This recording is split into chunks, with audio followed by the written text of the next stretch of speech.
నమస్తే అండి. నమస్తే. హాయ్. హాయ్. సో ఇప్పుడు very much talked about topic ఏంటి అంటే గట్ హెల్త్. చాలా అవేర్నెస్ కూడా వస్తుంది. గట్ హెల్తే అన్ని ప్రాబ్లమ్స్కి వెరీ ఇంపార్టెంట్. మూల కారణం అండ్ సొల్యూషన్స్కి కూడా మూల కారణం. ఇది కరెక్ట్ చేసుకుంటే అన్నిటికీ సొల్యూషన్స్ దొరికినాయి. యోగాలో గట్ హెల్త్కి పోస్చర్ ఏంటి? చాలా ఉన్నాయి. అయితే ఒకటి చెప్తాను. ఇప్పుడు 2 రకాలు మాట్లాడదాం. మనకి ఇండివిజువల్ ప్రాబ్లమ్స్కి కూడా యోగా ఉంటుంది, అంటే ఆసన ప్రాక్టీస్ ఉంటుంది. కానీ at the end of the day ఏంటంటే everything is interlinked in our body. ఇప్పుడు మీరు అన్న ఫస్ట్ స్టేట్మెంట్ ఏంటి, అన్నిటికీ గట్ తోటే రిలేటెడ్. Gut is the root cause for everything అంటారు. సో రూటే సరిగ్గా లేని చెట్టు ఎలా మొలుస్తుంది, దానికి పువ్వులు ఎలా వస్తాయి? సో అది సరిగ్గా చూసుకుంటేనే మన బాడీలో అన్ని ఆర్గన్స్ ఫంక్షనింగ్ కూడా బాగుంటాయి. సో మనం ఇప్పుడు యోగా చేస్తున్నప్పుడు ఆసన ప్రాక్టీస్, ప్రాణాయామం, మెడిటేషన్ ఇవన్నీ చేస్తున్నప్పుడు ఈ మొత్తం బాడీలో ఇప్పుడు మనకి సర్క్యులేషన్, బ్లడ్ ఫ్లో ఏదైతే ఆర్గన్స్, ఫర్ ఎగ్జాంపుల్ మీరు అన్నది ఒక ఎగ్జాంపుల్ ఆసన చెప్తాను. మనం ఫార్వర్డ్ బెండింగ్స్ చేస్తున్నాం. ఫార్వర్డ్ బెండింగ్స్ చేసినప్పుడు విత్ బ్రీతింగ్ తీసుకుంటాం. ఇన్హేల్, ఎక్స్హేల్, ఫార్వర్డ్ బెండ్ తీసుకుని డైనమిక్ మూమెంట్స్ ఇలా ఏం చేస్తున్నా ఆ బ్లడ్ ఫ్లో ఏదైతే ఉందో ఆర్గన్స్కి కరెక్ట్గా పోతుంది అనమాట. And also oxygen and nutrients కూడా లివర్కి, కిడ్నీస్కి సప్లై చాలా బాగా జరుగుతుంది. So automatically liver and kidneys functioning చాలా బాగా అవుతాయి. అండ్ ఆల్సో ఇమ్యూనిటీకి, మెటబాలిజంకి, డైజెషన్ చాలా బాగా అవ్వడానికి ఇలా హండ్రెడ్స్ ఆఫ్ అడ్వాంటేజెస్ వస్తాయి. ఇప్పుడు సింపుల్ ఫార్వర్డ్ బెండ్ గురించి మాట్లాడుతున్నాము. పశ్చిమోత్తనాసన్, పీసీఓడి, పీసీఓఎస్ ఉన్న వాళ్ళకి, type 2 diabetes, irregular periods, reproductive హెల్త్కి, రిప్రొడక్టివ్ ఆర్గన్స్ అన్నిటికీ చాలా మంచిది. లివర్కి అంటే ఫ్యాటీ లివర్ ఉన్న వాళ్ళకి, కిడ్నీస్కి, ప్యాంక్రియాస్కి ఇట్లా. సో సింపుల్ ఫార్వర్డ్ బెండ్లోనే ఇన్ని ఉంటాయి. సో మనం అదే ఓవరాల్ బాడీ, ఫుల్ బాడీ ఆసన ప్రాక్టీస్ అందరికి వచ్చేలాగా మీరు చేస్తున్నప్పుడు ఆటోమేటికలీ అన్ని ఆర్గన్స్కి ఎలా ఫంక్షనింగ్ అవుతుందో దాంట్లోనే గట్టుకు కూడా ఫంక్షన్ అవ్వడం స్టార్ట్ అవుతుంది అలా. అండ్ మీకు అన్నట్టు ఇండివిజువల్గా కూడా ఉంటాయి. సో నేనేం చెప్తాను నా క్లాస్లో అంటే, ఒక గంట నాతో పాటు ఫుల్ బాడీ చేస్తారు కదా, మీ ఇండివిజువల్ ప్రాబ్లమ్స్కి తగ్గట్టు ఇంకొక 10-15 నిమిషాలు చేసుకోమని చెప్తాను. ఇంకా తొందరగా చాలా బాగా పనిచేస్తుంది అనమాట. సో మనం అన్ని ఆర్గన్స్ని బెటర్ చేస్తున్నాం, ఎందుకంటే బాడీలో ఒక్క ప్రాబ్లమ్ స్టార్ట్ అయినప్పుడు అన్నీ స్లోగా, నేను మీకు చెప్పాను 2 వస్తున్నాయి. ఎట్లా వస్తున్నాయి? స్లోగా అన్నీ ఖరాబ్ అవుతున్నాయి అట్లా. సో గట్ హెల్త్ కూడా మనం డైజెషన్ చాలా బాగా చూసుకోవాలి. Digestion is extremely important. ఇప్పుడు మీరు అన్నట్టు గట్ హెల్త్ అవేర్నెస్ ఇప్పుడు వస్తుంది. ఈ 50-60 సంవత్సరాల నుంచి చాలా ఎక్కువైంది. ఈ లాస్ట్ 5 yearsలో ఇంకా ఎక్స్ట్రీమ్గా ఎక్కువైంది. ఆయుర్వేద సేమ్ ఇదే మాట, 97% ఆఫ్ ది ప్రాబ్లమ్స్ గట్ నుంచి వస్తాయని 5000 years నుంచి చెప్తుంది. 5000 సంవత్సరాల క్రితమే మన పెద్దలు చెప్పారు, గట్టు నుంచే వస్తాయి అన్ని సమస్యలు. అంటే మీరు అర్థం చేసుకోండి అప్పట్లో ఎంత ఫార్వర్డ్ ఉన్నామో మనం. సో గట్ హెల్త్కి ఇప్పుడు బ్లోటింగ్ అవ్వకుండా ఉంటాయి. మనం ఇప్పుడు ఫర్ ఎగ్జాంపుల్ పవన్ ముక్త ఆసన్, మల్లాసన్ తీసుకోండి. నేను ఎక్స్ట్రీమ్లీ ఇంపార్టెంట్ ఆసన్లా కన్సిడర్ చేస్తాను, చెప్తాను. ఇండియన్ టాయిలెట్ పొజిషన్, మనం కింద కూర్చుంటాం. ఇంతకుముందు ఇప్పుడు మల్లాసన్లో మీరు కూర్చున్నట్టు అవుతే, మీరు డైలీ 20 minutes కనుక మల్లాసన్లో కూర్చోగలిగితే మీ స్పైన్ చాలా స్ట్రాంగ్ అవుతుంది. మీ రిప్రొడక్టివ్ ఆర్గన్స్కి బ్లడ్ ఫ్లో చాలా కరెక్ట్గా ఉంటుంది. అండ్ రిప్రొడక్టివ్ ఆర్గన్స్ హెల్త్ చాలా బాగుంటుంది. ప్యాంక్రియాస్ చాలా మంచిది, అన్నిటికంటే లైక్ ఎవ్రీథింగ్. థైస్కి చాలా మంచి స్ట్రెంగ్త్ అవ్వడానికి, పెల్విక్ ఏరియా, పెల్విక్ ఆర్గన్స్కి చాలా మంచి. ఇట్లా ఎందుకు మనం ఇంతకుముందు 4-5 సార్లు టాయిలెట్కి అయితే వెళ్తాం కదా, సో తప్పకుండా 4-5 సార్లు కింద కూర్చునే వాళ్ళం స్క్వాటింగ్ పొజిషన్లో, తెలియకుండా పొద్దున్నే లేచి కూర్చునే వాళ్ళం. సో అట్లా చాలాసార్లు కూర్చోవాలి. సో తెలియకుండానే మనం అలా కూర్చున్నకి మనకి ఎంత అడ్వాంటేజ్ అయింది హార్మోనల్ హెల్త్కి, ఎవరికైనా అబ్బాయిలకైనా అమ్మాయిలకైనా. వెస్ట్రన్ వచ్చేసాక ఏమైంది, కూర్చోవడం కంప్లీట్ మానేస్తాం. అందుకే క్లాసులో తప్పకుండా కూర్చోబెడతాను మళ్ళీ ఆసనాలో. ఫస్ట్ రోజు అందరూ ఇలా కష్టపడతారు, ఇలా తర్వాత 15 daysలో మంచి కూర్చుంటారు. అసలు ఇండియన్స్ కష్టపడడం ఏంది, మనకి అలా అలవాటు అయిపోయారు. ఈ మధ్యలో ఎక్కడ, ఇప్పుడు మా ఇంట్లోనే లేదు, మేము ఉండే దాంట్లోనే లేదు అసలు. ఇప్పుడు వెస్టర్నే ఉంటాయి అన్నీ. సో అలా సిచ్యుయేషన్స్ అట్లా అయిపోయినాయి. మన తెలుగులో మన పూర్వకాలం నుంచి వస్తున్న ఒక సామెత ఏంటంటే, ఏదైనా అతి మంచిది కాదు నాయన. అసలు రన్నింగ్ అతిగా చేసినా మంచిది కాదు, జిమ్ అతిగా చేసినా మంచిది కాదు. మరి యోగా మీరు 5 గంటలు చేసినా మంచిదే. That is the beauty of yoga. ఎందుకు ఎక్సెప్షనల్ అంటే ఇది కూడా అంతే, మళ్ళీ చేసే తీరుగానే చేయాలి. ఇప్పుడు మనకి వాత, పిత, కఫ అని 3 body types ఉంటాయి. సో 3 body typesలో ఇప్పుడు వాత అనే బాడీ టైప్ ఉన్న వాళ్ళు చాలా బక్కగా ఉంటారనమాట. They very lean built. Pitta అని ఇప్పుడు నా బాడీ కాన్స్టిట్యూషన్ నార్మల్. కఫ ఏంటంటే కొంచెం హ్యూజ్ బిల్ట్, హెవీ బిల్ట్. అందుకే వాళ్ళు బక్కగా అంటే కూడా వాళ్ళది అంతే ఉంటుంది, వాళ్ళ బోన్ స్ట్రక్చర్, వాళ్ళ బాడీ. అందుకే BMI పని చేయదు అనేది లాస్ట్ 50-60 years ఎందుకు వచ్చింది, లాస్ట్ 20 years అని. దిస్ ఈస్ రీజన్, అగైన్ సైంటిఫికల్గా కూడా ప్రూవ్. సో ఈ వాత, పిత, కఫ ఉన్న వాళ్ళకి everyone irrespective of their body types and ఏజ్తో సంబంధం లేకుండా గంట సేపు తప్పకుండా చేయొచ్చు. వారంకి 4-5 రోజులు మినిమం, రోజుకి 1-2 గంటలైనా చేయొచ్చు. కానీ ఇప్పుడు వాత బాడీ టైప్ ఉన్న వాళ్ళు మీరు అన్నట్టు అతిగా చేశారనుకోండి, 4 గంటలు 3 గంటలు చేస్తారు, వాళ్ళకి పడదు, వాళ్ళు చేయకూడదు అంతే. Already they very lean build, వాళ్ళకి కాన్స్టిపేషన్ ప్రాబ్లమ్స్ ఉంటాయి, వాళ్ళ బాడీ టైప్. ఇప్పుడు కఫా ఉన్నారు అనుకోండి, వాళ్ళు 4 గంటలు చేసినాయి కదా, అలా వాళ్ళు అంత ఈజీగా వెయిట్ తగ్గరు. అండ్ కొంచెం లేజీ ఉంటుంది వాళ్ళ టైప్, వాళ్ళు ఏదైనా సరే స్లోగా చేయాలని చూస్తారు, యాక్టివ్గా ఉండరు. సో అందుకని ఫస్ట్ వాళ్ళకి ఏం పిత్త మీడియం 2 to 3 hours అయినా చేసుకోవచ్చు అట్లా. అండ్ అగైన్ మనకి యోగాలో కూడా ఇప్పుడు చాలా టైప్స్ వచ్చాయి. ఇప్పుడు మనం మాట్లాడేది హత్త యోగా, విన్యాస, అష్టాంగ, ఇలా చాలా టైప్స్ ఉంటాయి అనమాట. సో మీరు అష్టాంగ ఇప్పుడు 4-5 గంటలు చేయలేరు అట్లా. సో విన్యాస 4-5 గంటలు చేయలేరు, హత్త చేయగలుగుతారు.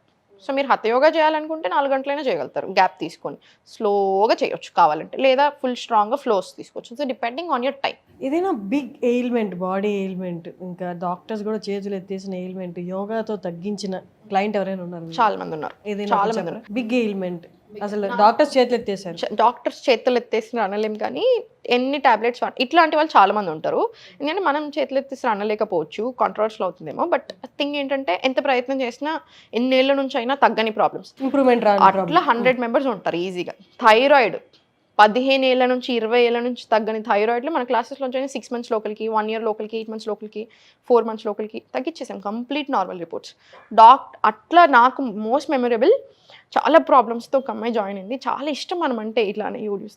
సో జాయిన్ అయ్యాక ఆమెకు స్లోగా అన్ని ప్రాబ్లమ్స్ వస్తాయి. ఎన్నో ఏళ్ళ నుంచి కష్టపడుతుంది తగ్గించడానికి. తన డాక్టరే నాకు పర్సనల్గా ఫోన్ చేసి సాయితి థ్యాంక్ యూ అని చెప్పాలి, బాగా చాలా ప్రేమగా మాట్లాడడం, ఇట్లా చాలా అయినాయి. ఇప్పుడు వీళ్ళు రిపోర్ట్స్ వెళ్ళినప్పుడు నార్మల్ వచ్చినప్పుడు కూడా ఎందుకంటే 12 years నుంచి ఒక డాక్టర్ అక్కడ రిపోర్ట్స్ వచ్చాక వాళ్ళు చూసి ఓకే ఈ అమ్మాయి వల్ల మీకు తగ్గిందా అట్లా చాలా. సో ఇట్లా ఇంకొకటి మోస్ట్ మెమరబుల్ అంటే ఇన్ఫర్టిలిటీతో 12 ఏళ్ళు అవుతుందంట వాళ్ళకి పెళ్ళయి, 12 ఏళ్ళ నుంచి పిల్లలు లేరు, కపుల్ జాయిన్ అవ్వాలి. ఇన్ఫర్టిలిటీకి అయితే నేను కపులే జాయిన్ అవ్వమంటాను. సో వాళ్ళు జాయిన్ అయినప్పటికీ అప్పటికి ఇంకా అన్నీ గీవప్ ఇచ్చేసి వాళ్ళు చాలా కొట్టుకునే స్టేజ్లో వెళ్ళిపోయారంట, ఇంకా డివర్స్ దాకా వెళ్ళారంట లాస్ట్లో. ఆ టైంలో క్లాసెస్లో జాయిన్ అయ్యారు, ఇంకా లాస్ట్ ప్రయత్నం చేద్దామని. వాళ్ళకి ఇప్పుడు పాప కూడా పుట్టింది. వాళ్ళు సాహిత్య అని పేరు పెట్టుకున్నారు. అది నాకు అది చెప్పాలంటే కొంచెం సిగ్నల్ వేస్తుంది, కానీ but still it's very very very memorable. అది తెలిసినప్పుడు నాకు చెప్పినప్పుడు కూడా ఇట్లా ఫుల్ కలర్ నేను నీళ్ళు అట్లా నాకు చాలాసార్లు అట్లా మెసేజెస్ వస్తాయి. మీకు నేను కొన్ని చూపిస్తాను, కడుపు నిండిపోతుంది. కొన్నిసార్లు అలా చూస్తే ఇట్లా కళ్ళ నుంచి ఇట్లా డ్రాప్స్ వస్తే నా హస్బెండ్ రుషి వస్తాడు, ఏంది మళ్ళీ మెసేజ్ వచ్చిందా అలవాటు పడిపోయాడు. స్టార్టింగ్లో నేను ఇంకా మోస్ట్ మెమరబుల్ చెప్తాను, ఇట్లాంటిదే చాలా ఎక్కడ వెళ్ళినా తగ్గని ప్రాబ్లము. ఇరెగ్యులర్ పీరియడ్స్, ఎన్ని మందులు వాడినా దాని నుంచి సైడ్ ఎఫెక్ట్స్ వచ్చి ఇంకో ప్రాబ్లం రావడం అట్లా అవుతుంది అమ్మాయికి. అట్లా తగ్గల. మన క్లాసెస్ జాయిన్ అయ్యాక సేమ్ అగైన్ 3 monthsలోనే, తనదైతే 3 monthsలోనే మొత్తం తగ్గిపోతే తను ఏడ్చుకుంటూ వీడియో మెసేజ్, ఫోన్ మెసేజ్, అలా ఫోన్ పెట్టి అట్లా చేస్తే అసలు అట్లా స్టార్టింగ్లో ఇట్లాంటివి వచ్చినప్పుడు నా హస్బెండ్ ఇట్లా దగ్గరికి వచ్చి ఫస్ట్ టైం తను చూసినప్పుడు ఇట్లా వచ్చి దగ్గరికి వచ్చి ఇట్లా గట్టి పట్టుకున్నాను, అంటే యూ డూయింగ్ సంథింగ్ గుడ్ అన్న ఫీలింగ్. 90-year-old నుంచి ఒకసారి మెసేజ్ వచ్చింది మన వ్యూవర్ నుంచి, క్లాస్ స్టూడెంట్ కాదు వ్యూవర్ నుంచి. 90 years అంట తను. పాపం ఎలా రాశారో తెలుగులో మంచి లెటర్ రాసి ఫోటోలు తీసి పంపించాడు. పాపం తనకు వాళ్ళకి రాయరాదు కదా, సో వాళ్ళ పిల్లలతో ఫోటో తీపిచ్చి పెట్టారు. 90-year-old నాని నేను నాకు అసలు ఇది అని ఒక పెద్ద లెటర్ రాశారు అట్లా. అది ఇంకా ఉంది నా దగ్గర ఆ లెటర్, 2 years బ్యాక్ రాశారు. అట్లా రియల్ ప్రాబ్లమ్స్కి సొల్యూషన్స్ వచ్చినప్పుడు అలాగే జనాల అప్రిసియేషన్ ఉంటుంది. మనదేం చైనాని బీట్ చేసాం, వరల్డ్స్ హైయెస్ట్ పాపులేషన్ ఉంది. వరల్డ్స్ హైయెస్ట్ పాపులేషన్ ఉన్న కంట్రీలో ఐవీఎఫ్ సెంటర్స్ ర్యాపిడ్గా పెరిగిపోతున్నాయి. ఎందుకని? వరల్డ్స్ హైయెస్ట్ పాపులేషన్ ఏంటి, ఐవీఎఫ్ సెంటర్లు పెరగడం ఏంటి? ఐవీఎఫ్ అసలు మీరు ఎందుకు అసలు చిన్న పల్లెటూరులో అసలు ఇన్ని రోజులు ఐవీఎఫ్ అంటే తెలియని వాళ్ళకు కూడా ఇప్పుడు ఐవీఎఫ్ సెంటర్స్కి వెళ్ళాల్సి వస్తుంది. ఇప్పుడు మొన్న నేను చెప్తాను, ఒక కపుల్ వెళ్ళారంట. వెళ్తే సడన్గా ఎందుకు పిల్లలు పుట్టట్లేదు, మరి ఇంకా మేము యంగ్ ఉన్నాం కదా, మేము బయట ఎక్కువ బ్యాడ్ హ్యాబిట్స్ కూడా అంత లేవు, మరి ఏమవుతుంది అని వెళ్తే చూస్తే ఎగ్స్ కౌంట్ మొత్తం కంప్లీట్లీ, అంటే జస్ట్ 3 monthsలోనే ఆమె ఎగ్స్ కౌంట్ చాలా డ్రాప్ అయిపోయాయి. సో మీరు అర్థం చేసుకోవచ్చు ఎట్లా అయిపోతుంది సిచ్యువేషన్ అనేది. జస్ట్ 3 monthsలోనే మన ఫుడ్, లైఫ్ స్టైల్, స్ట్రెస్ ఒకటి ఎట్లా అంటే వెరీ బిగ్ గేమ్ చేంజర్ బాడీలో. స్ట్రెస్ అన్నిటిని ఎఫెక్ట్ చేస్తుంది. స్ట్రెస్ ఇప్పుడు ఫర్ ఎగ్జాంపుల్ డైరెక్ట్గా గట్ని చాలా గట్టిగా ఎఫెక్ట్ చేస్తుంది. ఒక్కసారి గట్ని ఎఫెక్ట్ చేసి గట్ హెల్త్ మనది ఆల్రెడీ కొంచెం వీక్ ఉంది అనుకోండి, మీరు ఇమాజిన్ చేసుకోండి బాడీలో గేమ్స్ ఆడుతుందో లేదా. సో స్ట్రెస్ మనతో గేమ్స్ ఆడేస్తుంది. అండ్ స్ట్రెస్ని కంట్రోల్ చేసుకోవడానికి one of the best thing. What actually happens? Stress వచ్చినప్పుడు అందరి కడుపులో తిప్పేసినట్టు వస్తుంది, కొంతమంది మోషన్స్ వస్తాయి. ఏం రిలీజ్ అవుతాయి పొట్టలో? చూడండి మనకి స్ట్రెస్ ఎట్లా అంటే నేను ఎగ్జాంపుల్ చెప్తాను చిన్నగా, సింపుల్గా మాట్లాడి. ఇప్పుడు స్ట్రెస్ బాగా తీసుకుంటున్నాం. స్ట్రెస్ ఎందుకు పెరుగుతుంది? ఫస్ట్ స్ట్రెస్ ఎందుకు పెరుగుతుంది? మన స్లీప్ సైకిల్ సరిగా లేనప్పుడు, మన ఫుడ్ సరిగా లేనప్పుడు గట్ హెల్త్ ఎఫెక్ట్ అవుతుంది. గట్ బ్రెయిన్ యాక్సిస్ అని కూడా అంటారు. ఇప్పుడు గట్ హెల్త్ సరిగా లేనప్పుడు ఆటోమేటికలీ మన మెంటల్ హెల్త్ మీద చాలా చేంజెస్ వస్తాయి. సో 2 రకాలు. ఇప్పుడు నేను అన్ని బాగున్నాయి, బాగా స్ట్రెస్ తీసుకొని ఎక్కువ ఓవర్ థింకింగ్ చేసే పర్సన్, దాని నుంచి గట్కి ఎఫెక్ట్ అవుతుంది. లేదు నేను బ్యాడ్ ఫుడ్ తింటున్నాను, బ్యాడ్ లైఫ్ స్టైల్ ఉంది, ఆల్రెడీ గట్ ఖరాబే, దీని నుంచి ఆటోమేటికల్లీ మెంటల్ హెల్త్ ప్రాబ్లమ్స్ వస్తున్నాయి. సో మీకు అర్థమవుతుంది కదా, ఇటు నుంచి ఇటు ఉంది, ఇటు నుంచి ఇటు ఉంది గ్రాఫ్. సో ఏ రకంగా అయినా అన్ని రకాలుగా ఇబ్బంది పడుతుంది బాడీని. సో స్ట్రెస్ ఎక్కువ అవ్వడానికి చాలా రకాల రీజన్స్ ప్లే చేస్తున్నాయి. ఇంకా మన లైఫ్ స్టైల్లో అయితే, మన లైఫ్లో అయితే చాలా ఉన్నాయి. But one main reason life స్టైల్లో చేసేది మూమెంట్స్ లేవు. బాడీకి మూమెంట్స్ ఇవ్వాలి. ఇప్పటిదాకా నేను మీకు చెప్పినట్టు బాడీలో కూడా ఒక్కో ప్లేస్లో ఒక్కో దగ్గర స్టోర్ అవుతూ ఉంటాయి స్ట్రెస్, ఎమోషన్స్ అంతా. అది రిలీజ్ అవ్వాలంటే మీరు ఫుల్ బాడీ చేయాలి అండ్ యాక్టివ్ ఉండాలి. యాక్టివ్ లేకపోతే ఎలా, ఫంక్షనింగ్ ఎలా అవుతుంది? అంతేనా? సో స్ట్రెస్ ఫీల్ అవుతుంది కదా, మన బాడీ స్ట్రెస్ ఫీల్ అవుతుంది, మనల్ని స్ట్రెస్ ఫీల్ అయ్యేలాగా చేస్తుంది. ఓవర్ థింకింగ్ 100% ఉంది, ఎవరికైనా ఎక్కువ ఉంది. నిద్రపోవట్లేదు సరిగా, తినడం సరిగా తినట్లేరు, అండ్ చాలా ఎక్కువ నాన్ వెజ్ తింటున్నారు మీరు ఆల్రెడీ ఈ ప్రాబ్లమ్స్ ఉన్నప్పుడు, ఆటోమేటికలీ మీ ఎమోషన్స్ మీ కంట్రోల్లో ఉండవు. సో డిపెండింగ్ ఆన్ మీ బాడీని బట్టి, ఇప్పుడు మీరు నేను జిమ్ వెళ్తున్నాను, లేదా నేను ప్రోటీన్ పేరుతో నేను 3 పూటలు 4 పూటలు తింటాను నాన్ వెజ్, రోజంతా తింటాను, సంవత్సరాల పాటు తింటాను, కుదరదు. మీ బాడీకి మీకు ఆల్రెడీ డైజెషన్ సరిగా లేదు, మీ కిడ్నీలు సరిగా లేవు, ఎక్కడి నుంచి అరిగించుకుంటుంది బాడీ? లివర్ ఏం చేస్తుంది? మీరు ఒక పెద్ద ముక్క తింటుంది, హాఫ్ ముక్క అరిగించుకుంటుంది, ఇంకో హాఫ్ ముక్క అలానే పెడుతుంది బాడీలో. ఏదైనా, not just non veg, anything heavy. It's great information. నాకు తెలిసి వ్యూయర్స్కి కూడా చాలా ఉపయోగపడుతుంది అనుకుంటున్నాను. Thank you so much. Thank you.